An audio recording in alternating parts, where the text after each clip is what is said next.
제9장 한밤의 결투. 해리는 평생 더들리보다 더 싫은 아이를 만나게 될 거라고 생각해 본 적이 없었다.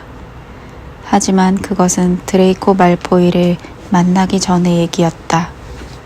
그리핀도르 1학년들이 슬리데린 학생들과 마주치는 건 마법약 수업 시간뿐이었으므로 그들이 말포이를 참아내야 할 일은 그렇게 많지 않았다.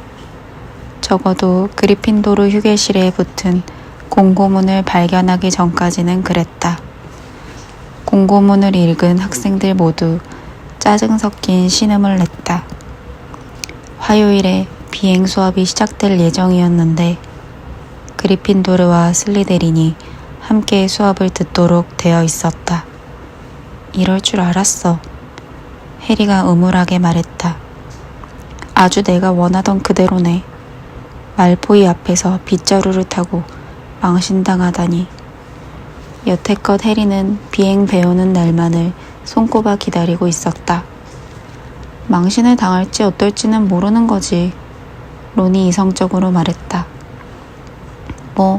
말포이가 자기 입으로 퀴디치를 잘한다고 떠들어대는 건 나도 아는데 장담해. 그냥 말뿐일 거야. 확실히 말포이는 비행에 대해서 수도 없이 떠들어댔다. 1학년들은 왜 기숙사 퀴디치 대표팀에 들어갈 수 없느냐며 큰 소리로 불평했고 언제나 헬리콥터를 탄 머글들을 간발의 차이로 따돌리는 장면에서 끝나는 자기 자랑을 길게 늘어놓았다. 말포이뿐만이 아니었다. 쉐이머스 피니거는 어린 시절 대부분을 빗자루를 타고 시골 하늘을 쌩쌩 날아다니며 보냈다고 했다. 론조차도 누구든 자기 얘기를 들어주는 사람만 있으면 찰리의 낮은 빗자루를 타고 날아가다가 행글라이더에 부딪힐 뻔한 이야기를 하곤 했다. 마법사 가족 출신들은 모두 끊임없이 퀴디치 이야기를 했다. 론은 같은 기숙사 침실을 쓰는 딘 토머스와 축구 얘기를 하다가 벌써 한바탕 말다툼을 벌였다. 론은 공도 한 개밖에 사용하지 않고 아무도 날지 않는 경기가 뭐가 재미있는지 이해하지 못했다. 해리는 론이 딘의 웨스트햄 축구팀 포스터 속 선수들을 움직이게 만들겠다며 마법 지팡이로 포스터를 쿡쿡 찌르는 것을 보기도 했다. 네빌은 살면서 한 번도 빗자루를 타본 적이 없었다. 할머니가 아예 빗자루 근처에도 가지 못하게 했기 때문이다. 해리는 속으로 네빌의 할머니가 그렇게 하신 데는 다 이유가 있다고 생각했다. 네빌은 두 발을 땅에 디딘 채로도 놀랄 만큼 많은 사고를 일으킬 수 있었던 것이다. 헤르미온느 그레인저는 비행 수업 때문에 네빌만큼이나 초조해졌다. 비행이란 책을 외운다고 배울 수 있는 게 아니었기 때문이다. 그렇다고 헤르미온느가 시도조차 해보지 않은 건 아니었다. 목요일 아침 식사 시간, 헤르미온느는 도서관에서 빌려온 퀴디치의 역사라는 책에서 읽은 비행 관련 팁을 주절주절 늘어놓아 모두를 질리게 했다. 빗자루에 붙어있게 해주는 거라면 무엇이든 절박했던 네빌은 헤르미온느가 하는 말 한마디 한마디에 매달렸지만 다른 아이들은 우편물이 도착해 그녀의 강의가 끊기자 굉장히 기뻐했다. 해리는 해그리드의 편지 이후 단 한 통의 편지도 받지 못했다. 아니나 다를까 말포이는 금세 이 사실을 알아차리고 그의 수리부엉이가 집에서 간식 꾸러미를 날라다 줄 때마다 슬리데린 식탁에서 뽐내듯 포장을 풀어보곤 했다. 외양간 올빼미 한 마리가 네빌에게 할머니가 보낸 작은 꾸러미를 전해주었다. 네빌은 신이 나서 꾸러미를 열고 아이들에게 하얀 연기로 가득 차 있는 것처럼 보이는 커다란 구슬만한 유리공을 보여주었다. 리멤브럴이야. 네빌이 설명했다. 할머니는 내가 뭘 자꾸 까먹는다는 걸 아시거든. 리멤브럴은 혹시 뭔가 잊어버린 일이 있는지 알려줘. 봐. 이렇게 꽉 쥐었을 때 리멤브럴이 빨갛게 변하면 이런. 리멤브럴이 갑자기 짙은 빨간색으로 빛나자 네빌은 낙담한 얼굴이 되었다. 뭔가를 잊어버린 거야. 네빌이 뭘 잊어버렸는지 기억해내려 애쓰고 있을 때 그리핀도르 식탁 근처를 지나던 말포이가 그의 손에서 리멤브럴을 낚아챘다. 해리와 론이 자리에서 벌떡 일어났다. 안 그래도 말포이와 한판 붙을 일이 생기기를 반쯤 바라고 있었던 것이다. 하지만 그때 어떤 선생보다도 학교에서 일어나는 문제를 빠르게 알아채는 맥고나걸 교수가 눈 깜짝할 사이에 나타났다. 무슨 일이지? 말포이가 제 리멤브럴을 가져갔어요, 교수님. 말포이가 무서운 얼굴로 네빌을 쏘아보며 리멤브럴을 얼른 식탁 위에 도로 떨어뜨렸다. 그냥 한번 본 건데요. 말포이는 그렇게 말하더니 크레브와 고이를 거느리고 슬며시 빠져나갔다. 그날 오후 3시 30분 해리와 론 그리고 다른 그리핀도르 학생들은 첫 번째 비행 수업을 받으러 서둘러 정문 계단을 내려가 교정으로 나갔다. 산들 바람이 불어오는 화창한 날이었다. 발 밑에서는 풀잎이 물결쳤다. 그들은 금지된 숲 반대편에 있는 부드러운 잔디밭을 향해 경사진 풀밭을 걸어갔다. 금지된 숲의 나무들이 저 멀리서 음산하게 흔들리고 있었다. 슬리데린 학생들은 이미 와 있었고 20자루의 빗자루도 줄 맞춰 바닥에 놓여 있었다. 해리는 프레드와 조지 위즐리가 학교 빗자루에 대해 불평하는 얘기를 들은 적이 있었다. 너무 높이 날면 덜덜 떨리거나 늘 방향이 왼쪽으로 약간씩 틀어지는 것들도 있다고 했다. 그들에게 비행을 가르쳐줄 후치 선생이 도착했다. 그녀는 짧게 자른 잿빛 머리카락에 노란 두 눈은 꼭 매 같았다. 자, 다들 뭘 기다리는 거지? 후치 선생이 곧바로 외쳤다. 모두 빗자루 옆에 서도록. 어서 서둘러라. 해리는 자기 빗자루를 힐끗 내려다보았다. 낡은 빗자루였다. 장가지 몇 개가 이상한 각도로 삐져나와 있었다. 오른손을 빗자루 위로 뻗는다. 후치 선생이 앞에 서서 소리쳤다. 그리고 이렇게 말해라. 위로. 위로. 모두가 외쳤다. 해리의 빗자루는 즉시 그의 손 안으로 날아들었다. 하지만 그렇게 된 사람은 몇 명 없었다. 헤르미온느 그레인저의 빗자루는 그냥 바닥을 굴러다녔고 네빌의 빗자루는 조금도 움직이지 않았다. 어쩌면 말들이 그러하듯 빗자루도 사람이 겁먹은 것을 눈치채는지도 모른다는 생각이 들었다. 네빌의 목소리에 깃든 떨림은 땅에 두 발을 대고 있을 수만 있으면 더 바랄 게 없겠다는 마음을 너무도 분명하게 드러내고 있었다. 후치 선생은 미끄러지지 않고 빗자루에 올라타는 방법을 보여준 다음 학생들이 서 있는 줄을 왔다 갔다 하며 빗자루 쥐는 법을 바로잡아 주었다. 그녀가 말포이에게 오랫동안 잘못된 방법으로 빗자루를 잡아왔다고 한 덕분에 해리와 론은 무척 기분이 좋아졌다. 자, 내가 호루라기를 불면 모두 땅을 세게 박차고 오르는 거다. 후치 선생이 말했다.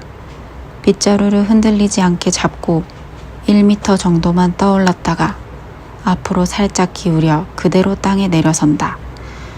호루라기를 불면 시작해라. 셋, 둘. 그러나 혼자만 땅에 남겨질까봐 긴장하고 조마조마하고 겁먹은 네빌은 후치 선생의 입술에 호루라기가 채 닿기도 전에 세차게 날아올랐다. 돌아와 이 녀석아! 후치 선생이 소리쳤지만 네빌은 샴페인 병에서 튀어나간 코르크 마개처럼 곧장 솟구쳐 올라갔다. 3m, 6m. 네빌이 하얗게 질린 얼굴로 저만치 멀어지는 땅을 내려다보는 모습이 보였다. 그가 헉하고 숨을 들이켜는 것이 보이고 이어 빗자루에서 미끄러지는 모습이 보이더니 쾅 하는 둔탁한 소리와 함께 우적 부서지는 소리가 나면서 내밀은 얼굴을 아래로 한 채 잔디밭에 엎어졌다. 그의 빗자루는 계속해서 높이 높이 올라가더니 금지된 숲으로 사람들의 시선이 미치지 않는 곳으로 한가로이 날아가 버렸다. 호치 선생이 네빌에게로 몸을 구부렸다. 그녀의 얼굴은 네빌만큼이나 하얗게 질려 있었다. 손목이 부러졌구나. 호치 선생이 중얼거렸다. 가자 얘야. 괜찮아. 일어나라. 호치 선생이 나머지 학생들을 돌아보았다. 내가 이 아이를 병동에 데려다 주는 동안 절대 움직여선 안 된다. 빗자루는 지금 있는 자리에 그대로 놔두도록. 안 그러면 퀴디치의 퀴자를 입에 올리기도 전에 호그와트에서 쫓겨날 줄 알아라. 가자 얘야. 네빌은 눈물 범벅이 된 얼굴로 손목을 부여잡고 호치 선생의 부축을 받아 절뚝거리며 걸어갔다. 그들이 말소리가 들리지 않을 만큼 멀어지자 말포이가 웃음을 터뜨렸다. 제 얼굴 봤냐? 덩치는 커다란 게 물렁물렁해가지고. 다른 슬리데린 학생들도 동조했다. 닥쳐 말포이. 파르바티 파틸이 쏘아붙였다. 오, 롱버텀 편을 드는 거야? 감정이라곤 없어 보이는 표정의 슬리데린 여학생 펜지 파킨슨이 말했다. 다른 사람도 아니고 파르바티, 네가 뚱뚱한 울보 아기들을 좋아하는 줄은 몰랐네. 이것 봐. 말포이가 앞으로 달려나와 잔디밭에서 무언가를 주워 올리며 말했다. 롱버텀네 할머니가 보내준 그 멍청한 구슬이잖아. 말포이가 높이 들어 올리자 리멤브럴이 햇빛을 받아 반짝였다. 그거 이리 줘 말포이. 해리가 조용히 말했다. 모두가 말을 멈추고 지켜보았다. 말포이가 심술궂은 미소를 머금었다. 롱버텀이 가져갈 수 있도록 어디 갖다 놓는 게 좋을 것 같은데. 나무 위는 어떨까? 이리 내놓으라고. 해리가 소리쳤지만 말포이는 이미 빗자루를 타고 날아오른 뒤였다. 말포이가 지금껏 했던 말은 거짓이 아니었다.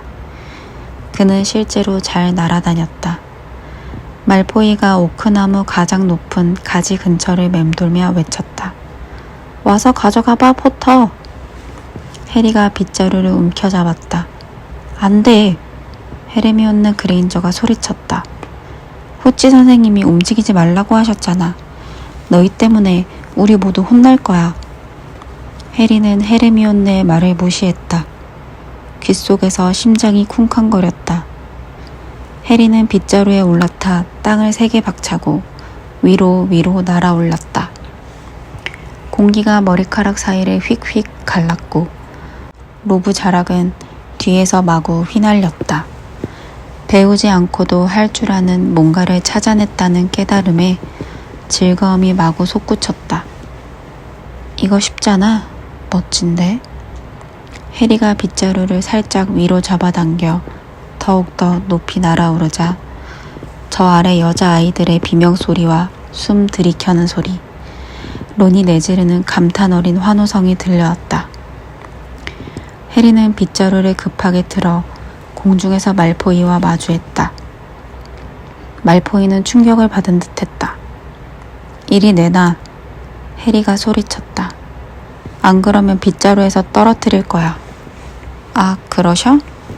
말포이가 말했다. 코웃음을 치려고 애쓰면서도 표정은 굳어 있었다. 왠지는 몰라도 해리는 뭘 해야 할지 알고 있었다. 몸을 앞으로 기울이면서 두 손으로 빗자루를 꽉 잡자 빗자루는 마치 투창처럼 말포이를 향해 쏜살같이 날아갔다. 말포이는 간신히 피할 뿐이었다. 해리는 급격히 방향을 틀면서도 빗자루를 안정적으로 잡고 있었다. 밑에서 몇몇 아이들이 박수를 쳤다. 여긴 너를 지켜줄 크레브도 고일도 없어, 말포이. 해리가 외쳤다. 같은 생각이 말포이에게도 스친 모양이었다.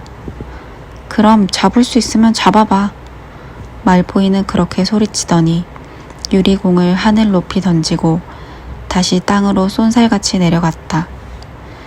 유리공이 하늘 높이 솟아올랐다가 떨어지기 시작하는 모습이 슬로우 모션처럼 보였다. 해리는 몸을 앞으로 기울이고 빗자루 손잡이를 아래로 겨녔다. 다음 순간 그는 가파르게 하강하면서 점점 속도를 높여 유리공을 향해 돌진했다. 귓가를 쌩쌩 스치는 바람소리에 지켜보는 사람들의 비명소리가 섞였다. 해리는 한 손을 뻗어 땅에서 겨우 30cm 떨어진 지점에서 리멤브러를 움켜쥐었다. 그리고 아슬아슬한 순간 빗자루를 똑바로 당겨 리멤브러를 주먹에 안전하게 준 채 잔디밭 위에 부드럽게 넘어졌다. 해리포터. 해리의 심장이 그가 방금 내려온 속도보다도 더 빠르게 뚝 떨어졌다. 맥고나걸 교수가 달려오고 있었다. 해리는 몸을 떨면서 자리에서 일어났다. 한 번도, 호그와트에 있는 동안 단 한 번도 맥고나걸 교수는 충격으로 거의 말을 잇지 못했다. 안경 너머 두 눈은 격렬한 분노로 번뜩였다. 어떻게 그렇게 무모하게. 목이 부러질 수도 있었는데. 해리 잘못이 아니에요, 교수님. 조용히 하세요, 파틀량. 하지만 말포이가. 그만하라고 했습니다, 위즐리군. 포터, 따라오너라. 지금 당장. 자리를 떠나면서 해리는 승리감으로 가득한 말포이, 크레브, 고일의 얼굴을 힐끗 보고 망연자실한 채 성을 향해 성큼성큼 걸어가는 맥고나걸 교수를 따라갔다. 퇴학당할 게 뻔했다. 뭔가 변명이라도 하고 싶었지만 뭐가 잘못됐는지 목소리가 나오지 않았다. 맥고나걸 교수는 해리를 아예 보지도 않은 채 미끄러지듯 나아갔고 해리는 쫓아가느라 종종 걸음을 쳐야 했다. 결국 일을 저지르고 말았다. 겨우 2주도 못 버티다니. 10분만 있으면 짐을 싸게 될 것이다.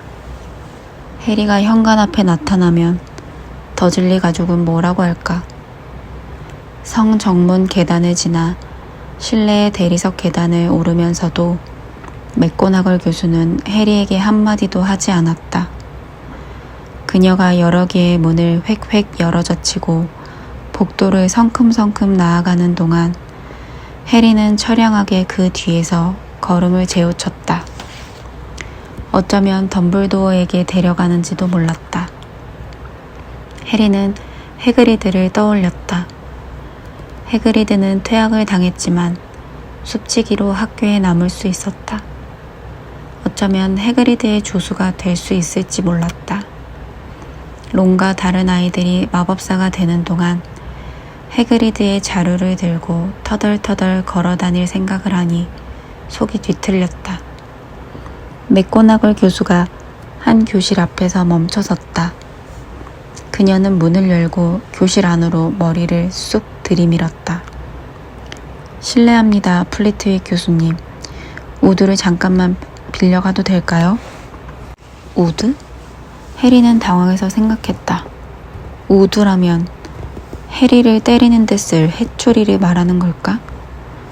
하지만 알고 보니 우드는 사람, 건장한 5학년 남학생이었다. 우드는 영문을 모르겠다는 표정으로 플리트윅의 교실에서 나왔다. 따라와라, 둘 다. 맥거나걸 교수가 말했고 그들은 복도를 걸어갔다.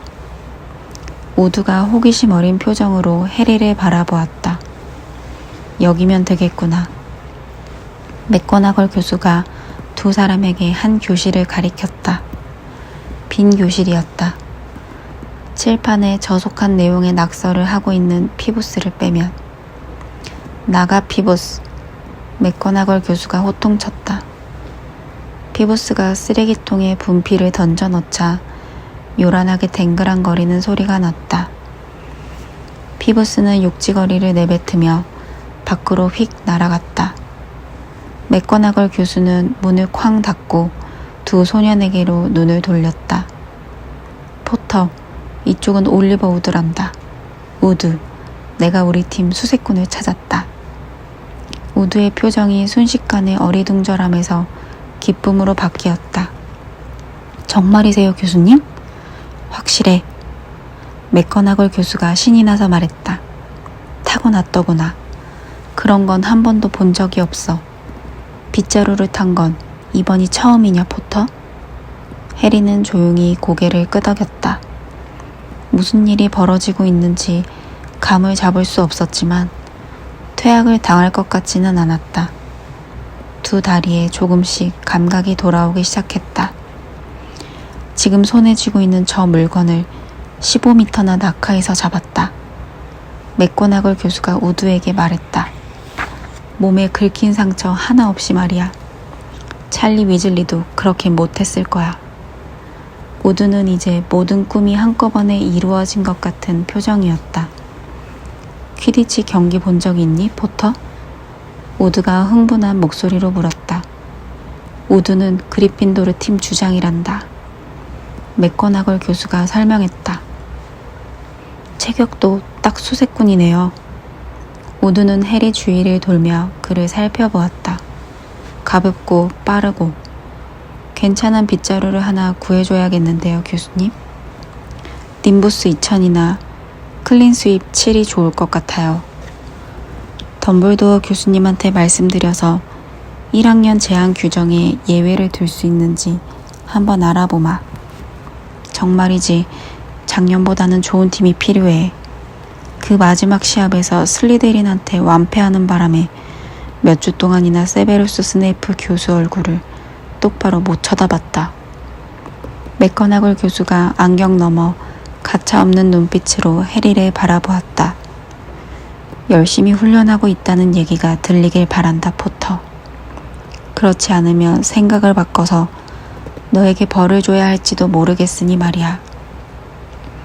그러더니 맥거나걸 교수는 갑자기 미소 지었다. 아버지가 아주 자랑스러워 하셨을 거다. 그녀가 말했다. 너희 아버지도 아주 뛰어난 퀴디치 선수였으니까. 말도 안 돼. 저녁 식사 시간이었다.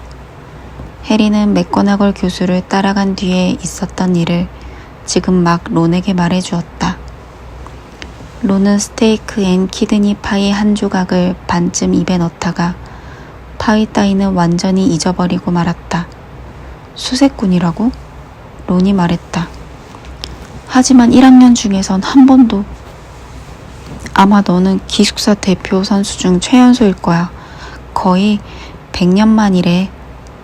해리가 파이를 입속에 밀어넣으며 말했다.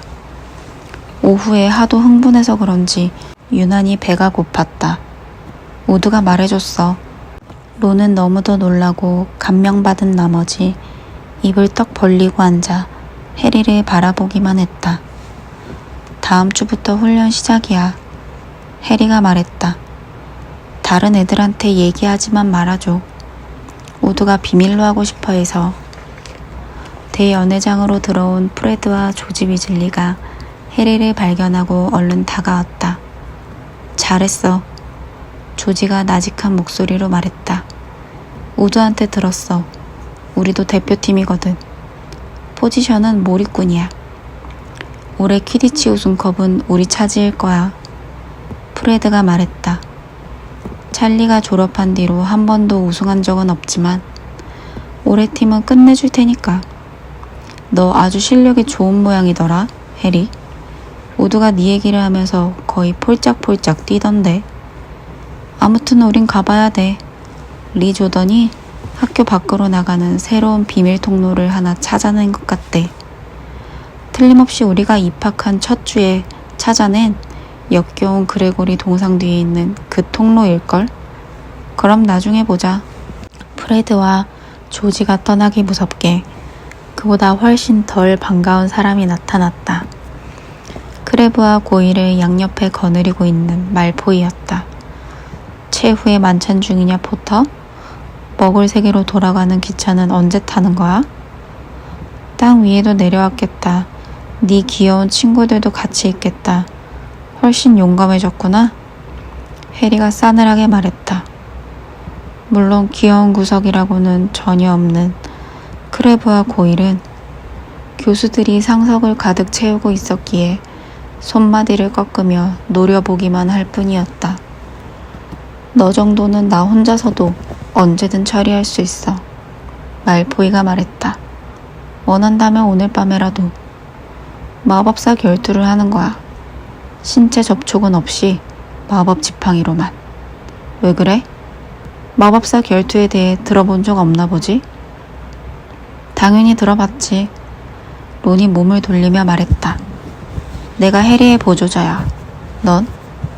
말포이는 크레브와 고일을 바라보면서 견져보았다. 크레브. 말포이가 말했다. 자정에 보면 되겠지? 트로피 전시실에서 만나자. 거긴 항상 열려 있으니까.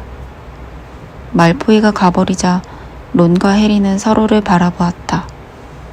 마법사 결투가 뭔데? 해리가 물었다. 그리고 네가 내 보조자라는 건 무슨 뜻이야? 보조자란 네가 죽을 경우 결투를 이어받는 사람이야. 론이 식어버린 파이를 이제야 한입 베어 물면서 아무렇지도 않게 말했다. 해리의 얼굴에 떠오른 표정을 본 론이 얼른 덧붙였다. 근데 제대로 된 결투에서나 사람이 죽지. 그러니까 진짜 마법사들끼리 하는 결투 말이야. 너랑 말포이는 기껏해야 서로 불꽃이나 쏘아야 되겠지. 너희 둘 다 진짜로 다치게 할 만큼 마법을 배우진 못했으니까. 그 자식은 어쨌거나 네가 거절할 거라고 생각했을걸? 내가 지팡이를 휘둘렀는데 아무 일도 안 일어나면? 지팡이를 내던지고 그 자식 코에 주먹을 날려. 론이 제안했다. 저기 잠깐. 해리와 론이 동시에 고개를 들었다. 헤르미온느 그레인저였다. 여기선 도대체 왜 뭘 좀 먹게 내버려두질 않는 거야? 론이 말했다. 헤르미온느는 론의 말을 못 들은 채 하고 해리에게 말했다. 너랑 말포이가 하는 말을 어쩔 수 없이 듣게 됐는데 뭐가 어쩔 수 없다는 거야. 론이 투덜거렸다. 한밤중에 학교를 돌아다녀선 안 돼. 그러다가 들켜서 너 때문에 그리핀도르 점수가 깎인다고 생각해봐. 들킬 게 뻔해. 그건 정말 엄청나게 이기적인 행동이야. 너랑은 정말 아무 상관없는 일이기도 하고. 해리가 말했다. 잘 가. 론이 말했다. 그래도 역시 딘과 쉐이머스가 골아떨어지는 소리를 들으며 늦게까지 깨어있으려니 네빌은 아직 병동에서 돌아오지 않았다. 이것이 하루를 완벽히 마무리 짓는 방법은 아니라는 생각이 들었다. 론은 저녁 내내 해리에게 그 녀석이 저주를 걸려고 하면 피하는 게 좋아. 어떻게 막는지는 생각 안 나거든. 같은 조언을 했다. 필치나 노리스 부인의 눈에 띌 확률도 굉장히 높았고 오늘 하루에만 2번이나 규칙을 어기다니 오늘 너무 믿고 자만하는 게 아닌가 하는 기분도 들었다. 하지만 한편으로는 말포이의 비웃는 얼굴이 어둠 속에서 계속 떠올랐다. 이건 말포이와 정면으로 맞서 녀석의 코를 납작하게 해줄 절호의 기회였다. 그 기회를 놓칠 수는 없었다. 11시 30분이야. 마침내 론이 중얼거렸다. 이제 가야 돼. 그들은 가운을 걸친 뒤 마법 지팡이를 집어들고 탑 꼭대기 방을 나서서 그리핀도르 휴게실까지 나선형 계단을 내려갔다. 벽난로에 남아있는 불씨 탓에 휴게실에 있는 안락 의자들이 하나같이 웅크린 검은 그림자처럼 보였다. 가장 가까운 의자에서 웬 목소리가 들려왔을 때 해리와 론은 초상화 구멍에 거의 다다라 있었다. 이런 짓을 하려고 하다니 믿을 수가 없다, 해리. 등불이 깜빡이다 켜졌다. 분홍색 가운을 입고 얼굴을 찌푸리고 있는 그 아이는 헤르미온느 그레인저였다. 너! 론이 맹렬히 화를 내며 말했다. 돌아가서 잠이나 자. 너희 형한테 말하려고 했어. 헤르미온느가 쏘아붙였다. 퍼시 말이야. 퍼시는 반장이니까 너희를 맡겠지. 해리는 남의 일에 저렇게까지 참견하는 사람이 있다니 믿을 수가 없을 지경이었다. 가자. 해리가 론에게 말했다. 그는 뚱뚱한 귀부인 초상화를 밀어젖히고 구멍으로 나갔다. 헤르미온느는 쉽게 포기하지 않았다. 그녀는 론을 따라 초상화 구멍 밖으로 나오며 화난 거위처럼 씩씩거렸다. 그리핀도르는 아예 신경도 안 쓰는 거야? 오로지 너희 생각만 하는구나. 나는 슬리데린이 기숙사 우승컵을 차지하는 모습을 보고 싶지 않아. 근데 내가 바꾸기 마법 주문들을 알고 있던 덕분에 맥거나골 교수님께 받은 점수를 너희 때문에 까먹게 생겼잖아. 저리 가. 그래, 갈 거야. 근데 난 분명히 경고했어. 내일 집으로 가는 기차를 타게 되더라도 내가 경고했다는 건 기억해. 너희는 너무...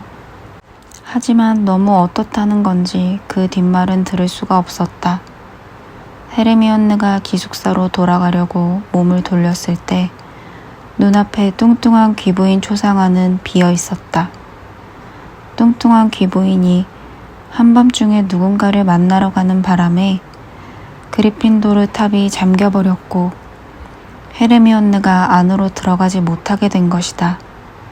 이제 어떡해? 헤르미온느가 새된 목소리로 따졌다. 그거야 네가 알아서 할 일이지. 론이 말했다. 우리는 가야 하거든. 이러다가 늦겠어.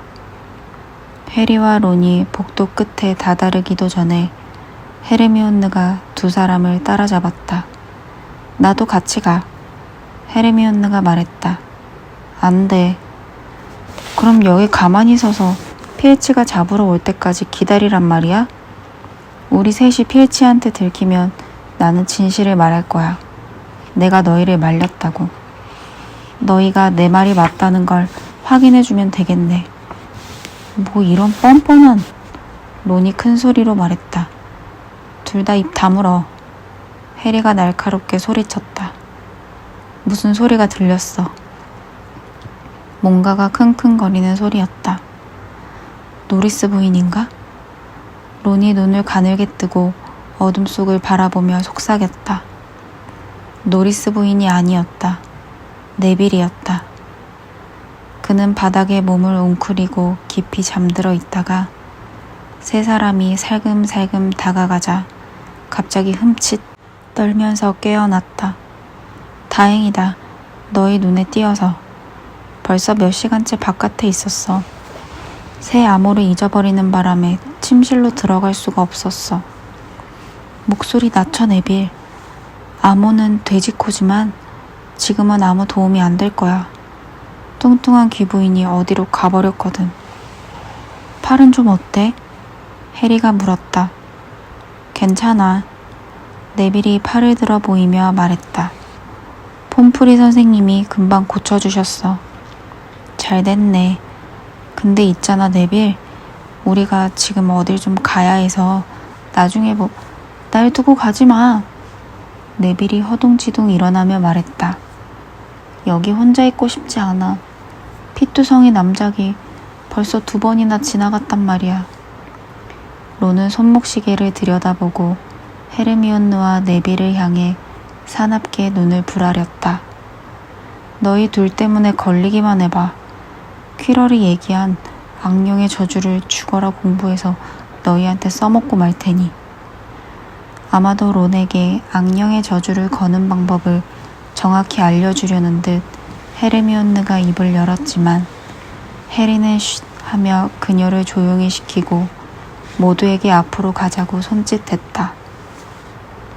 그들은 높은 창문으로 들어온 달빛이 줄무늬를 들이우고 있는 복도를 지났다. 해리는 목퉁이를 돌 때마다 필치나 노리스 부인이 나타날까봐 마음 졸였지만 아직까지는 운이 좋았다. 네 사람은 4층으로 이어지는 계단까지 속도를 낸 다음 트로피 전시실을 향해 까치발로 걸어갔다. 말포이와 크레보는 아직 오지 않았다. 크리스털로 만든 트로피 장식장이 달빛이 닿는 곳마다 희미하게 빛났다. 우승컵이며 방패 모양 상패, 접시 모양 상패와 동상들이 어둠 속에서 은빛과 금빛으로 번쩍거렸다. 그들은 전시실 양끝에 있는 문에서 눈을 떼지 않은 채 벽에 몸을 바짝 붙이고 움직였다. 해리는 말포이가 튀어나와 곧바로 결투가 시작될 것에 대비해 지팡이를 꺼내들었다. 시간이 아주 천천히 흘렀다. 늦는데? 겁먹고 안 오는 걸지도 몰라. 론이 속삭였다. 그때 옆방에서 무슨 소리가 나자 모두가 화들짝 놀랐다. 해리가 막 지팡이를 치켜들었을 때 누군가의 말소리가 들렸다.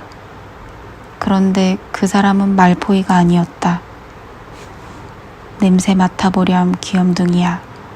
어느 구석에 웅크리고 있을지도 모르니.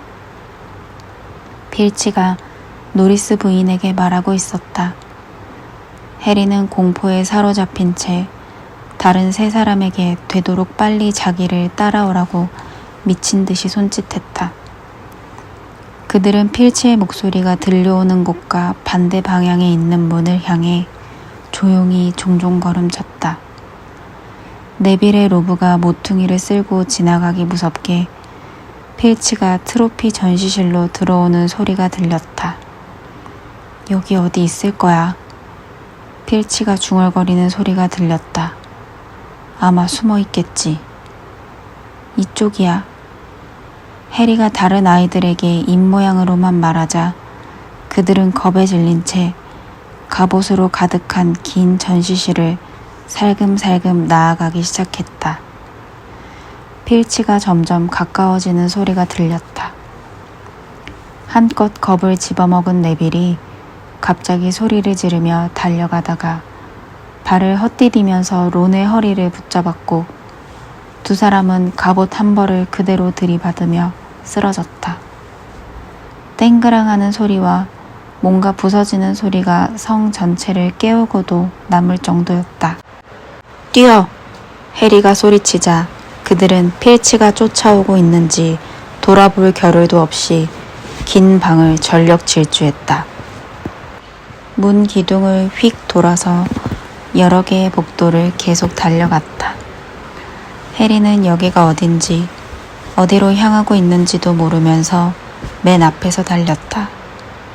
테피스트리 하나를 거칠게 젖히고 지나가자 숨겨진 통로가 나왔고 그곳을 따라 돌진한 끝에 그들이 알기로 트로피 전시실에서 아주 멀리 떨어진 일반 마법교실 근처에 도착했다. 따돌린 것 같아. 해리가 차가운 벽에 기대 이마에 땀을 훔치며 헐떡거렸다. 네빌은 허리를 아예 반으로 접은 채 쌕쌕 헐떡이고 있었다. 내가 말했지. 헤르미온느가 숨이 차서 결리는 가슴을 움켜쥐고 말했다.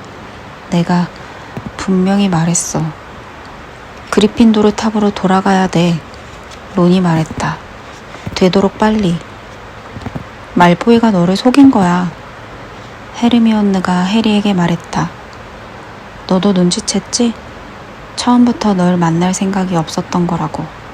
필치는 누군가가 트로필 전시실에 올 거라는 사실을 알고 있었어. 말포이가 알려준 게 분명해. 해리는 아마 헤르미온느의 말이 맞을 거라고 생각했지만 그 말을 해줄 마음은 없었다. 가자. 일이 그렇게 간단하진 않았다. 고작 10 몇 걸음 나아갔을 때 문고리가 덜컥거리더니 앞에 있는 교실에서 뭔가가 튀어나왔다. 피부스였다. 그가 그들을 보고 기쁨의 비명을 질렀다. 닥쳐 피부스, 제발. 우리 전부 퇴학당할지도 몰라. 피부스가 낄낄거렸다. 귀염둥이 1학년들이 한밤중에 이렇게 돌아다녀도 된단 말이지? 못됐어. 잡히게 생겼네. 네가 이러지만 않으면 되잖아. 피부스, 제발 부탁이야. 필치한테 말해야 돼. 나도 어쩔 수 없어. 피부스가 성자인 척 말했지만 두 눈은 사악하게 반짝거렸다. 다 너희를 위해서야. 비켜. 론이 피부스를 향해 주먹을 크게 휘두르며 쏘아붙였다. 크나큰 실수였다. 학생들이 밖에 나와 있다. 피부스가 소리쳤다. 학생들이 일반 마법 교실 복도에 나와 있다. 그들은 피부스를 피해 몸을 숙인 채 복도가 끝나는 지점까지 목숨 걸고 달리다가 문에 쾅 부딪히고 말았다. 문은 잠겨 있었다. 이제 끝났어. 모두가 애꿎은 몸만 밀어대는 와중에 론이 신음했다. 우린 끝났어. 끝났다고. 발소리가 들렸다. 필치가 피부스의 고함 소리를 들려온 곳으로 최대한 빠르게 달려오고 있었다. 아, 좀 비켜봐. 헤르미온느가 으르렁거리더니 해리의 지팡이를 낚아채 자물쇠를 톡톡 두드리며 속삭였다. 알로 호모라. 자물쇠에서 찰칵 소리가 나더니 문이 활짝 열렸다. 그들은 누가 먼저랄 것도 없이 안으로 들어간 다음 재빨리 문을 닫고 문에 바짝 붙여서 귀를 기울였다. 어느 쪽으로 갔지, 피부스? 필치가 말했다. 빨리 말해봐. 말씀해 주세요라고 해봐. 장난치지 말고, 피부스. 어디로 갔냐니까? 말씀해 주세요라고 안 하면 아무 말 안 해줄 거야. 피부스가 그 특유의 노래 부르는 듯한 목소리로 말하며 짜증을 유발했다. 그래, 말씀해 주세요. 아무 말, 하하하하. 말씀해 주세요라고 안 하면 아무 말 안 하겠다고 했잖아. 하하, 하하하하. 이어서 피부스가 휙 날아가는 소리와 필치가 길길이 뛰며 욕설을 내뱉는 소리가 들렸다. 이 문이 잠겨 있다고 생각하는 거야. 해리가 속삭였다. 이제 괜찮을 것 같아. 이거 놔, 네빌. 네빌은 마지막 순간까지 해리의 가운 소매를 잡아당기고 있었다. 왜 그래? 해리는 뒤돌아보았다. 그리고 보았다. 너무도 확실하게 뭔가를. 잠깐 동안 해리는 악몽 속으로 걸어 들어온 게 틀림없다고 생각했다. 여태껏 온갖 일을 겪었지만 이건 너무 심했다. 해리가 처음 생각한 것과 달리 그들이 들어선 곳은 방이 아니었다. 복도였다. 출입이 금지된 4층 복도.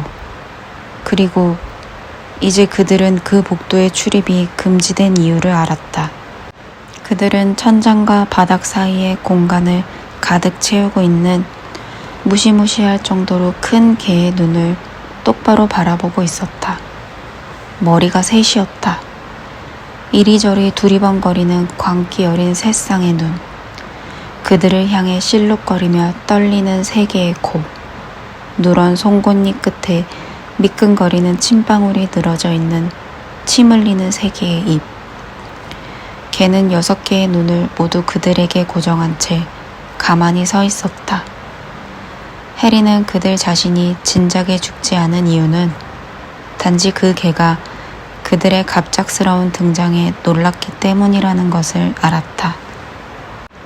그러나 개는 놀라움에서 빠르게 벗어났고 천둥처럼 울리는 저 으르렁거림의 의미는 오해할 수가 없었다. 해리는 문고리를 더듬었다. 필치와 죽음 중에서 고르라면 필치를 택할 것이다. 문을 획 여는 바람에 그들은 뒤로 넘어졌다. 해리가 문을 쾅 닫자 모두 달렸고 그들은 날다시피 복도를 되짚어 갔다. 어디에도 보이지 않는 걸 보니 필치는 허겁지겁 다른 곳을 찾아보려고 나선 게 틀림없었다. 아무래도 상관없었다. 그들이 바라는 것은 오직 조금 전에 그 괴물과 가능한 한 거리를 벌리는 것뿐이었다. 그들은 8층에 있는 뚱뚱한 귀부인 초상화에 이를 때까지 멈추지 않고 달렸다. 도대체 어디들 갔다 온 게냐? 가운은 어깨까지 늘어져 있고 붉어진 얼굴은 땀으로 범벅된 그들의 모습을 본 뚱뚱한 귀부인이 물었다. 별일 아니에요. 돼지코. 해리가 헐떡이며 말하자 초상화가 획 열렸다. 그들은 허둥지둥 휴게실로 들어가 부들부들 떨면서 안락의자 위에 쓰러졌다. 한동안 누구도 입을 열지 않았다. 네빌은 정말이지 다시는 말을 하지 않을 것처럼 보였다. 대체 무슨 생각으로 저런 짓을 하는 거야? 저런 걸 학교에 가둬놓다니. 론이 마침내 입을 열었다. 저런 개를 운동도 안 시켜주고. 헤르미온느는 숨을 고르더니 못된 성질을 되찾았다. 너희 다 눈을 뒀다 뭐 했을래? 헤르미온느가 쏘아붙였다. 그 개가 뭘 밟고 있는지 못 봤어? 바닥 말하는 거야? 해리가 한마디 던졌다. 발이 눈에 들어오냐? 머리만 봐도 정신이 없는데. 아니, 바닥이 아니었어. 그 개는 바닥에 난 문을 밟고 있었단 말이야. 틀림없이 뭔가를 지키고 있는 거야. 헤르미온느가 자리에서 일어나 모두를 노려봤다. 이런 짓을 해서 아주 자랑스럽겠구나. 하마터면 우리 모두 죽을 뻔했어. 최악의 경우 퇴학당하거나. 아무튼 괜찮다면 난 이만 자러 갈게. 론은 입을 벌린 채 헤르미온느의 뒷모습을 바라보았다. 그래, 그러던가. 론이 말했다. 누가 들으면 우리가 억지로 끌고 간 줄 알겠네. 하지만 헤르미온느는 침대로 기어들어가는 해리에게 또 한 가지 생각할 거리를 주었다. 그 개는 무언가를 지키고 있었다. 해그리드가 뭐라고 했더라? 뭔가를 숨기고 싶다면 그린고치야말로 세상에서 가장 안전한 곳이라고 했다. 아마도 호그와트를 제외하면. 해리는 713번 금고에 있었던 그 작고 지저분한 꾸러미의 행방을 알 것 같았다.